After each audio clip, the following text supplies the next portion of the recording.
사도행전 16장 16절에서 18절까지 같이 봅니다. 우리가 기도하는 곳에 가다가 점치는 귀신 들린 여종 하나를 만나니 점으로 그 주인들에게 큰 이익을 주는지라. 그가 바울과 우리를 따라와 소리질러 이르되 이 사람들은 지극히 높은 하나님의 종으로서 구원의 길을 너희에게 전하는 자라 하며 이같이 여러 날을 하는지라. 바울이 심히 괴로워하여 돌이켜 그 귀신에게 이르되 예수 그리스도 이름으로 내가 내게 명하노니 그에게서 나오라 하니 귀신이 즉시 나오니라. 아멘.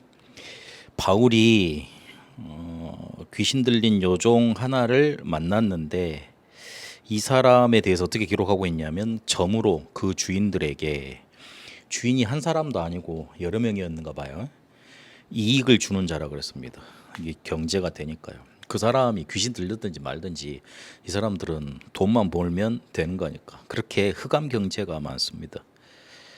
그런데 이 사람이 바울 팀을 만나니까 구원의 길을 이 사람들이 전한다고 이제 알아본 거죠.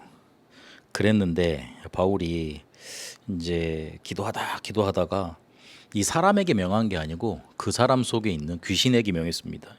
그러니 즉시 나오게 되는 그런 응답이 나타납니다. 정신치유라고 할 때 가장 정상적인 치유를 받아야 할 게 이 부분의 치유입니다.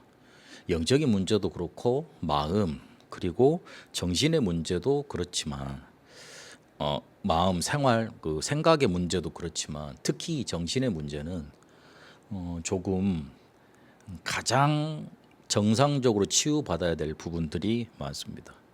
영적인 용어니야 뭐 우리가 다 인지를 하고 있습니다만은 인정 안 하는 불신자도 많고 또 숨어져 있는 부분이고, 이 정신은 우리의 뇌와 함께 뭔가 큰 작용을 일으켜낼 수 있는, 그리고 마음보다 조금 정신 그러면은 조금 더 이렇게 깊게 좀 뿌리 내려져 있는 부분, 그런 부분들을 말하고 있습니다.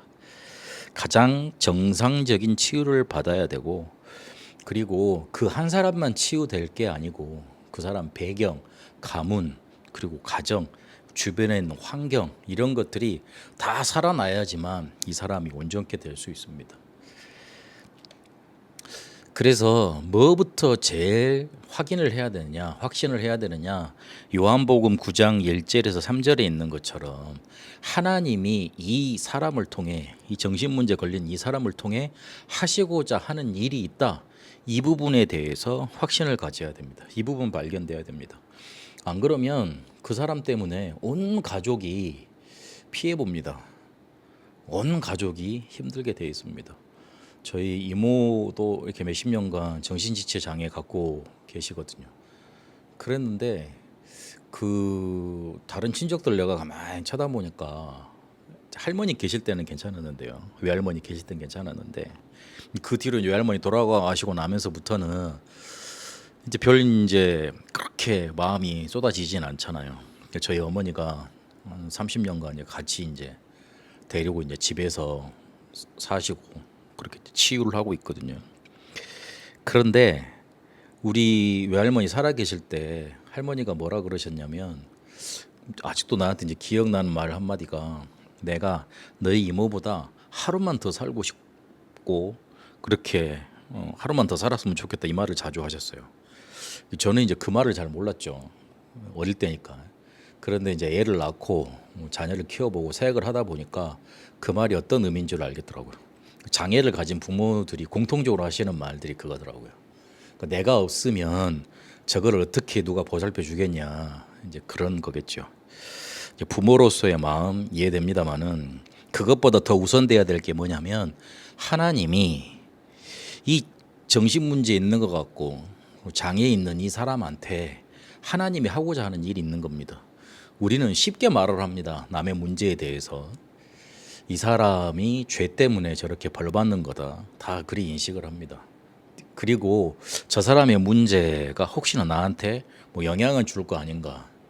실제 그렇지도 않는 건데, 그 복음 가진 교회, 뭐 전도운동 하는 교회라도 이 부분에 대해서 확실한 언약을 못 붙잡으면 이런 사람들이 왔을 때 대부분 꺼려합니다. 사역을 못 해줄 뿐더러 이 사람들이 그 교회 안에 붙어 있지를 못합니다. 어떤 시선으로 우리가 이 사람을 바라보느냐에 따라서 그 사람이 와서 평안함을 얻고 복음을 들을 수 있을 건데, 아, 저 사람 영적 문제 왔다. 또 집안에 얼마나 우상숭배 그런 일을 많이 했길래 저렇게 저주를 받는 건가. 딱 이런 관점, 이제 유대인의 관점, 너무 쉽게 드러나는 문제만 보고 평가하는 관점으로만 봐요. 이러니 뭐가 묻혀버리냐면 이 사람을 통해서 하고자 하시는 하나님의 일이 묻혀버립니다. 하나님은 당연히 우리가 우상 숭배하고 살았기 때문에 그걸 그대로 멸망 속에 놔두길 원하실 겁니까? 아니잖아요. 드러내서라도 이 사람을 치유하고 이 가문을 건지길 원하실 거 아니에요. 그래서 한 사람을 그렇게 정신 문제 속에 빠지게 하더라도 많은 사람들, 많은 영혼들, 그리고 그 가족 가문을 건지길 원하십니다. 우리 이모 때문에 미안하지만 우리 집안 전체가 구원을 받게 되고, 뭐 장로, 목사 이렇게까지. 제가 목사하고 있잖아요. 그 원래 그 우리 외삼촌도 목회를 미국에서 하고 계십니다만 지금 하고 계시는지 모르겠는데, 제가 이제 대를 이어서 목회하게 됐거든요. 그러니까 하나님이 하시는 일을 알 수가 없어요. 목사가 대를 이어서 나타났다. 뭐 축복받은 가정 아닙니까? 그 일을 감당할 수 있도록 그 가문을 축복하셨다. 영적으로는 굉장한 축복 아닙니까? 온 가족이 복음을 받았다. 그걸 어떻게 돈으로 가서 살 수 있겠어요? 그런데 그 과정 속에, 그 시작하는 것 속에 이모가 아프고 힘들고 어렵고 굉장한 일은 많았죠. 할머니한테 들어보니까 지금 여기서 제가 입으로 말 못할 만큼 어려운 부분들이 많았더라고요. 그 당시 때 이제 몇십 년 전에는 그냥 교회 기도원에다가, 저기 산골 기도원에다가 남녀 구분 없이 막 가두고 막 못하면 막 때리고 막 이런 것들을 수없이 많았거든요. 그래서 지금 사회 문제로 막 나오고 있지 않습니까? 그러나 하나님은 하나님의 일을 하시더라. 하나님의 일을 이루시더라. 그걸 봐야 됩니다. 여기 안 붙잡혀지면 상처부터 받습니다. 그리고 원망부터 됩니다. 왜 남의 집에는 없는 일을 내가 겪어야 되느냐. 상처 받아버리면 영원히 그 문제에 갇혀버리는 겁니다. 문제에 잡혀버리는 거잖아요. 노예, 속국, 포로, 유랑민이 별겁니까? 잡히는 거 아닙니까? 그러나 그걸 통해서 하나님이 하시는 일을 보면 됩니다. 이게 하나님이 우리에게 그 문제를 허락하신 이유고 목적입니다. 이 언약부터 정확히 붙잡아야 됩니다. 그러고 난 다음에 뭘 봐야 되냐면 이 문제가 올 수밖에 없게 된 배경, 그리고 어떻게 진행되어 있는가, 그런 흐름들을 잘 봐야 됩니다. 마가복음 9장 14절에서 29절까지 보니까 그 귀신 들려서 자꾸만 넘어지고 간질하고 병하는 그 아이를 제자들에게 데리고 옵니다. 그 제자들이 못 고쳐요. 그래서 예수님께 나옵니다. 그래서 그 부모가 뭐라 그러냐면, 어릴 때부터 귀신이 이 아이를 저기 불에다가도 물에다가도 던졌다고, 뛰어들게 했다 그러면서 22절에 무엇을 할 수 있거든 우리를 좀 도와주십시오 그럽니다. 그러니까 예수님이 치유해 주시고, 왜 우리는 그렇게 못했습니까? 제자들이 또 물을 거 아니에요. 29절에 보니까 기도 외에는 이런 종류가 나갈 수 없다, 그렇게 말씀을 하십니다. 쉽게 말하면 사단의 12 전략이 그 가문 속에 계속 흐르고 오다가 이 사람에게 뭔가 집중적으로 나타나 버린 거예요. 터져버린 거예요, 이 사람에게서. 그리고 어릴 때부터 오래된 겁니다. 그리고 귀신이 그렇게 자꾸 어릴 때부터 시켰다 그러잖아요. 마태복음 12장 25절 45절에 보니까 이 귀신이 집 짓는다 그랬습니다. 집을 짓습니다. 그래서 마가복음 5장입니까? 거기에 보면 거라사 지방에 예수님이 가졌을 때 거기에 군대 귀신 들린 사람이 하나 있었잖아요. 그 귀신들이, 군대 귀신이 뭐라 그러냐면 우리를 이 지역에서, 지방에서 떠나지 말게 하옵소서 그럽니다. 그 계시록에 보면 이 귀신들의 조직이 다 있습니다. 이게 시 공간을 초월한다고 그러지만 이게 딱 자기가 살아야 될 뭔가 거주지가 있어야 되거든요. 그런 조직들이 있거든요. 그래서 여기서 쫓겨나면 저기 가서 다 쫄병도로도 해야 되는 거예요. 그런 거하고 똑같은 거예요. 쉽게 말을 하면. 이게 그 귀신 들린 정신 문제 가진 사람, 그리고 무당들, 그리고 심 내림 받은 사람, 이 사람들한테 들어가 가지고 집을 짓습니다. 그래서 이게 편안히 거기에서 요것들을 조종하고 흑암 뭔가 문화를 막 퍼치도록 인격을 사로잡습니다. 그걸 성경에서는 분명히 밝히고 있습니다. 사단의 12전략이야 모든 사람한테 파급돼 있고 와 있지만 이게 그 한 사람에게 집을 짓고 인격을 완전히 사로잡은 거예요. 그렇기 때문에 쉽게 될 일이 아닙니다. 완전히 뿌리내려져 있기 때문에요. 그래서 이 부분, 이 배경을 확인해야 됩니다. 그러면 뭡니까? 좀 오래된 싸움, 긴 싸움이 된다는 걸 깨달아야 돼요. 조금 좋아진다 그래서 기뻐할 게 아니고 조금 안 된다 그래서 낙심할 게 아니고 오래된 거다. 하나님이 분명히 하시는 일이 있다. 이 언약을 붙들고 영적인 힘 얻고 싸워야 되는 겁니다. 이 영적인 거는 눈에 드러나지 않는 것이기 때문에 영적으로 힘을 얻고 무슨 답을 가지고 붙어야 되느냐? 138 언약 가지고 붙어야 돼요. 오직 그리스도, 오직 성령 충만, 오직 하나님의 나라 이걸 아니고는 이 사람한테 주어질 답이 없어요. 오직 그리스도 아니고는 이 사람을 건져낼 수가 없잖아요. 오직 하나님의 나라 임하지 않고서는 이 사람에게 지금 완전히 돼 있는 흑암 세력을 깨트릴 수가 없지 않습니까? 오직 하나님의 능력, 성령 충만 아니고서는 이 사람을 근원적으로 살릴 수가 없습니다. 이것 붙잡고 14절 계속 집중기도 하는 거예요. 매주, 매시, 매사 이걸 붙드는 거예요. 24, 25 영혼의 기도로요. 그래서 가장 언약을 붙들면 가장 축복된 응답을 받을 수 있지만 이 영적인 부분을 모르면 가장 큰 저주 재앙이 돼버립니다. 한 사람이 조현병에 걸렸다. 정신 문제가 있다. 큰 일이 일어납니다. 집안에. 칼 들고 설치고 그다음에 서로 막 죽이려고 그러고 뭔가 이렇게 큰 소란과 소리가 나타나고 지옥이 따로 없고 그리고 뭔가 전쟁터가 따로 없어요. 그러나 복음 붙들고 하나님이 하시는 일을 볼 수 있고 그리고 이게 어떤 배경 속에서 와 있는가 알게 되면 기도로 붙을 수 있습니다. 분명히 이 복음 붙들고 치유한 사람들이 나왔고 그리고 회복된 사람들이 분명히 있습니다. 그러나 회복에 초점 맞추는 게 아니고 이게 왜 올 수밖에 없었는가 이 문제를 통해서 하나님이 하고자 하시는 일이 뭔가 그 언약부터 붙잡아야 됩니다. 그러고 난 다음에 뭘 해야 되냐 강단을 통해서 꾸준한 말씀 치유를 받아야 됩니다. 하나님의 말씀은 분명히 살았고 능력이 있기 때문에 어디 좋은 목사님을 만나서 말씀 듣는 게 내게 역사 일어나는 게 아니고 지금 내가 살고 있는 그 현장에 내가 부르심 받은 그 교회에서 꾸준히 받는 그 말씀 속에 살아있는 하나님의 역사가 나타납니다. 그걸 붙들기 위해서 교회 가서 예배 드리는 거고요. 그걸 붙잡을 때 눈에 보이지 않게 성령의 역사가 나타나는 겁니다. 이 단어를 잘 기억해야 됩니다. 강단을 통해서 꾸준한 말씀 치유. 어디 가서 신비한 뭔가 크나큰 능력을 가지고 와서 이 문제, 이 사람을 치유할 수 있다는 생각을 버려야 돼요. 절대 바뀌질 않아요. 한 번은 충격 줄 수 있지만 그 충격이 오히려 더 해가 되는 경우가 많습니다.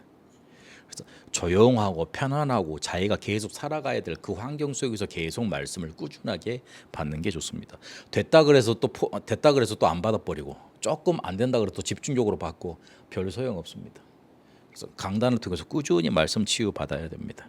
그리고 치유 사역자를 통해서 꾸준한 말씀 치유가 중요합니다. 그래서 이 사람을 끝까지 영적으로 보고 도와줄 수 있는 사역자가 준비되어야 되는 겁니다. 이 사람이 그 사역하다 보면은 자꾸 사명자들 이렇게 뒤집어지게 만들거든요. 우리 이모부도 보니까 그렇더라고요. 막 욕하고 막 물어뜯고 그래가지고 포기하게 만들더라고. 근데 저희 어머니 보니까 절대 포기하지 않더라고. 그래서 저 동생이니까 그럴 수도 있지만 이게 귀신이 하는 짓이다. 이게 분명히 악령 들려서 하는 짓이다. 그걸 보니까 계속 기도로 붙으시더라고요. 사도행전 13장, 16장, 19장 키가 뭐죠? 이거를 치유할 수 있는 요원들이 준비가 됐던 겁니다. 그래서 이 사람의 문제가 영적인 문제야. 해결책은 그리스도밖에 없어. 그것도 오직이야. 그래서 이 사람을 살려주기 위해서 복음 계속 전해줘야 돼. 기도와 말씀 운동. 요거 깨달은 사람, 제대로 메시지 붙잡고 이 사람을 살려줄 수 있는 사람 옆에 붙어 있으면 이 사람 통해서 계속 꾸준히 말씀 들어가면 살아나게 되어 있습니다. 그 사역자가 갈 때 좀 조심해야 될 게 있습니다. 가다 말고 또 이 사람이 가다 보면 또 오지 말라 그럴 때가 있거든요. 한 2, 3주 지나면 오지 말라 그래요. 막 뒤집어지고 그런 때가 있어요. 그러면 그때도 가야 돼요. 동삼제일교회에서 어떤 귀신 들린 분이 교회에 왔는데 이 목사님이 이제 다 돌아가지 못하니까 그 한 자기가 이제 본인이 귀신 들린 사람들 치유하는 거 보여준 사역자가 있었단 말이에요. 그 사람한테 매일 가라고 말을 해놨던 거예요. 근데 이 사역자가 그 말을 깨달은 거예요. 매일 가야 되는 거구나. 매일 갔대요. 매일 갔더니만 이 사람이 어느 날은 딱 뭐라 그럴까, 자기가 오는 거 눈치채고 딱 눈이 마주쳤는데 그때 또 도망가더래. 도망가가지고 쫙 도망가더래. 그래가지고 그걸 잡아와가지고 앉혀놓고 복음 전하고. 그리고 시간대마다 갈라 그럴 때면 이 사람이 꼭 무슨 문제가 있다고 오늘은 오지 말라고 연락이 온대요. 그러면 또 그래도 가고 괜찮다고 그거 하고 가면 된다고 그러고 가고. 그리고 이 사람이 어느 순간 보니까 치유받았어요. 그런다니까요. 그래서 이 사람이 막 사역자를 사역 못하도록 막 속을 뒤집어 놓습니다. 그런 일이 많거든요. 근데 그걸 영적으로 바라보고 도와줄 수 있는 사람, 그 사람, 실제로 영적인 문제를 알고 복음 제대로 붙잡고 누릴 수 있는 사람, 그 사람 치유가 돼야 됩니다. 그리고 이 사람 생활 속에 분명히 이렇게 집 지어놓고 뭔가 뿌리 내려져 있는 문제들이 많아요. 그래서 환경을 치유하는 가정 다락방, 그리고 실제로 말씀 운동하는 다락방, 미션홈 전문계 치유사역원, 이런 성경적인 전도 방법을 이 사람은 살려내야 됩니다. 그리고 1번, 2번 보면은 꾸준한이란 단어가 들어갑니다. 이 사람에게도 육신적으로도 규칙적인 생활을 할 수 있도록, 운동하고 그거 할 수 있도록 살려내 줄 수 있도록 실제로 기도 생활 되어줄 수 있는 그런 규칙을 만들어놔야 됩니다.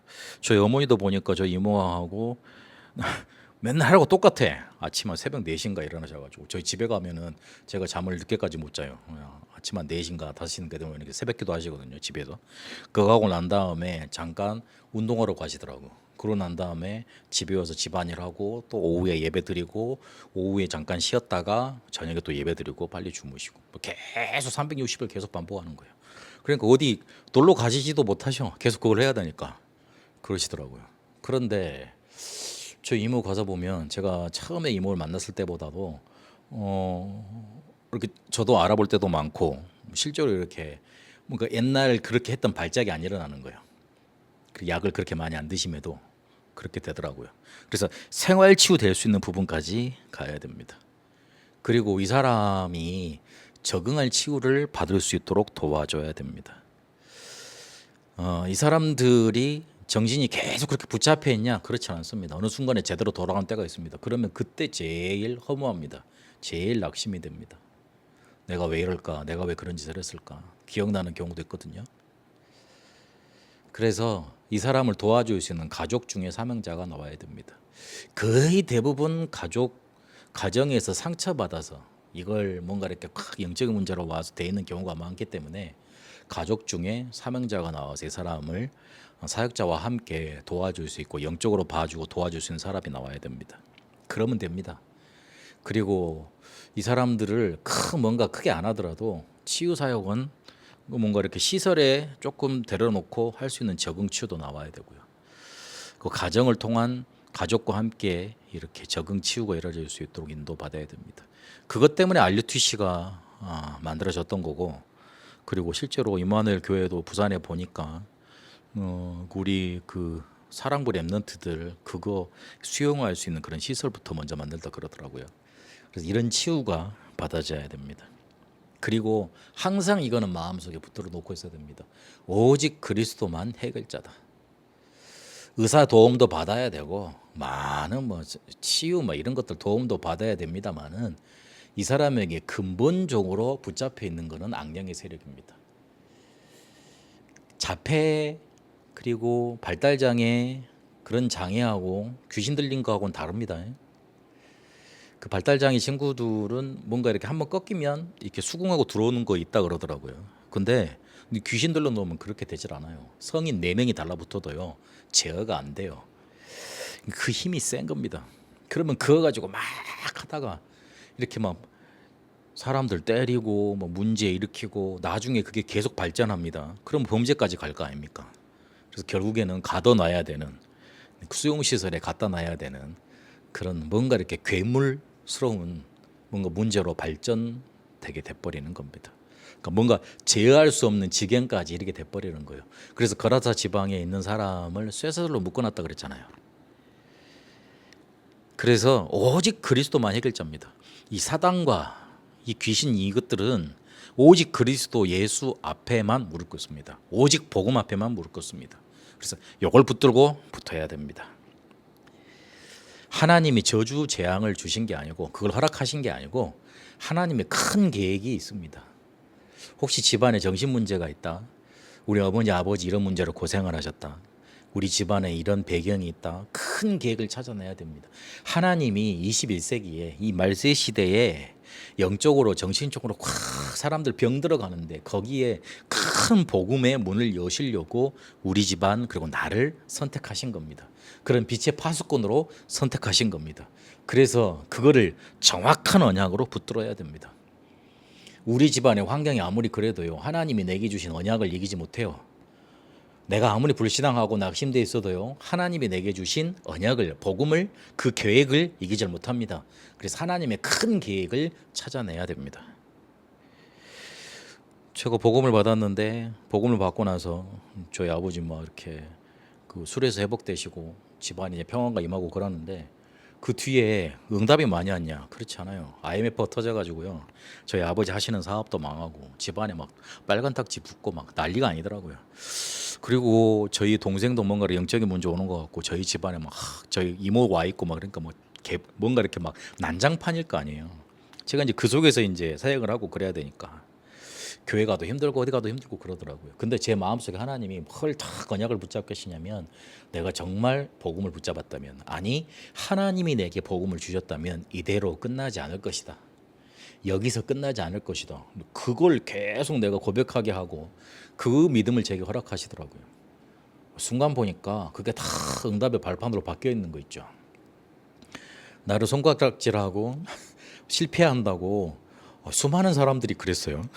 그랬는데 그때는 인정이 되더라고요. 왜냐하면 내가 그만큼 못했으니까.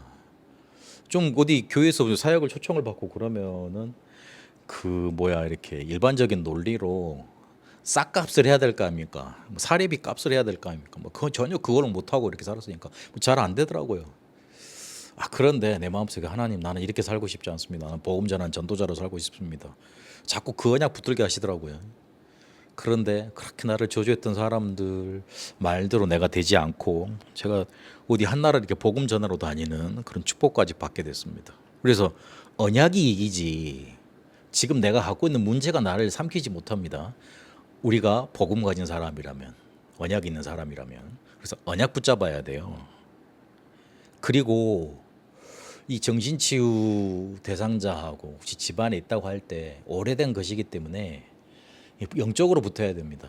근데 영적으로 붙어야지 반드시 이깁니다. 육신적으로 붙게 돼 있어요. 막 사역하면 막 침도 얼굴에다 뱉고 핥히고 난리도 아닙니다. 그래서 막 말로 속을 뒤집어 놓습니다. 그래가지고 혹하게 만드는 그런 사람도 있거든요. 저 귀신 들려놓으면. 근데 다 속임수잖아요. 그래서 이거를 영적으로 봐야지 내가 안 속지. 또 조금 좋아진다 그래가지고 마음 놓고 조금 안 된다 그래서 낙심하면 사단이 그렇게 이용을 합니다. 그래서 지루한 싸움이 될지도 모르겠지만 오래된 것이기 때문에 영적으로 붙어야 됩니다. 그럼 반드시 이기게 되어 있습니다. 하나님의 큰 계획이 혹시 정신 문제를 가진 그 집안 그리고 내 개인에게 계획이 있습니다. 그래서 정확한 언약을 붙들어야 됩니다. 오직 그리스도만이 해결자이시기 때문에 그걸 붙들고 영적인 싸움해야 돼요. 이 축복이 말씀 듣는 모든 우리 심령들에게 그대로 임하게 되시길 축복합니다.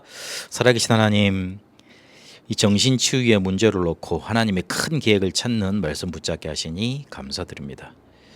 강단을 통해서 치유사역자를 통해서 생활치유 또 적응할 치유 그리고 오직 그리스도만 해결자라는 언약을 붙잡고 하나님이 이끌어 가시는 응답을 누리게 하옵소서. 하나님의 나에게 주신 우리 가문과 가정에 주신 정확한 언약을 붙잡게 하옵시고 그 언약이 반드시 성취됨을 확신코 그리고 그 속에서 응답 누리게 하옵소서. 이제는 우리 주 예수 그리스도의 은혜와 하나님의 살아계심과 성령님의 역사 인도하심이 하나님의 큰 계획을 붙잡고 영적인 싸움하며 응답받을 우리와 함께 모든 성도들 위해 이 말씀을 붙들고 인도하는 모든 심령들 위해 흩어진 자들 위해 우리 렘넌트들 위해 그리고 베트남에 이제 영원토록 항상 함께 계실지어다. 아멘.